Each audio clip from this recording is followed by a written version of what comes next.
Bonjour à tous. Dans cette vidéo, nous allons aborder la troisième partie du routage météo, les compléments de routage.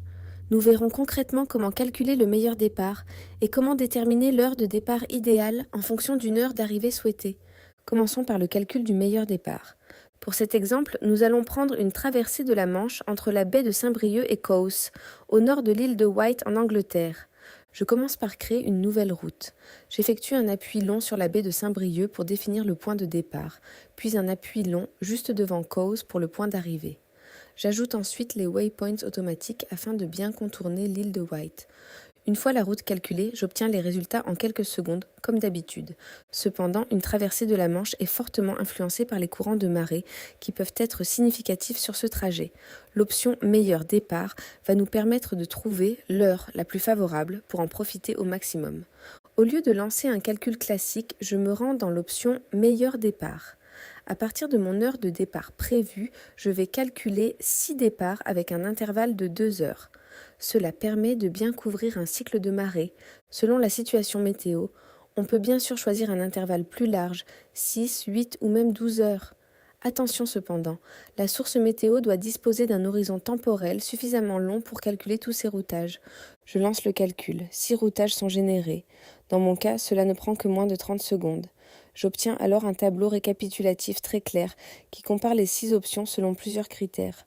Durée de la traversée, répartition voile moteur, 6 routages mixtes, distance totale parcourue, fourchette de vent réel, TVES, et de rafale, type de voile utilisé, angles au vent, hauteur des vagues. En bas du tableau, je sélectionne la ligne correspondant à l'heure de départ qui m'intéresse. La carte affiche alors les 6 trajectoires en superposition. Je peux ainsi visualiser l'avancée des différents bateaux, un départ toutes les 2 heures, et analyser immédiatement l'impact des courants sur les trajectoires.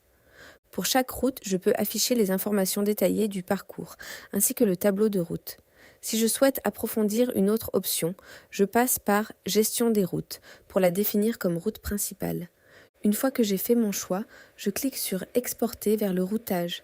Après quelques écrans de confirmation, je retrouve mon routage classique, prêt à être utilisé en navigation.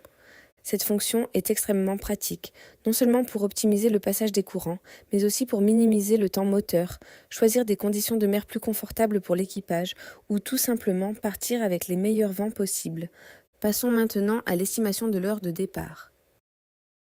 Alors, prenons un exemple concret, une route entre Porquerolles et Minorque, plus précisément l'entrée de la baie de Fornel.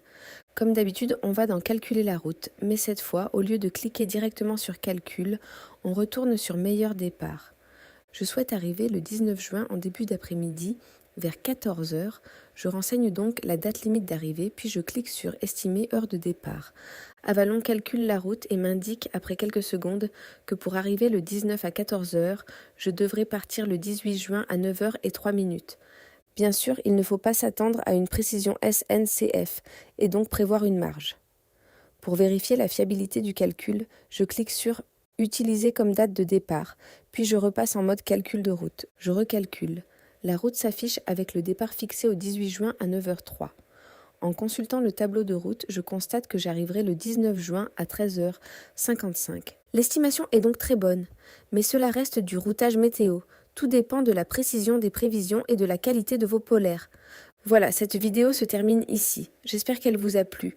Si c'est le cas, n'hésitez pas à vous abonner. Je vous dis à très bientôt pour un nouveau tutoriel. Merci beaucoup de votre attention.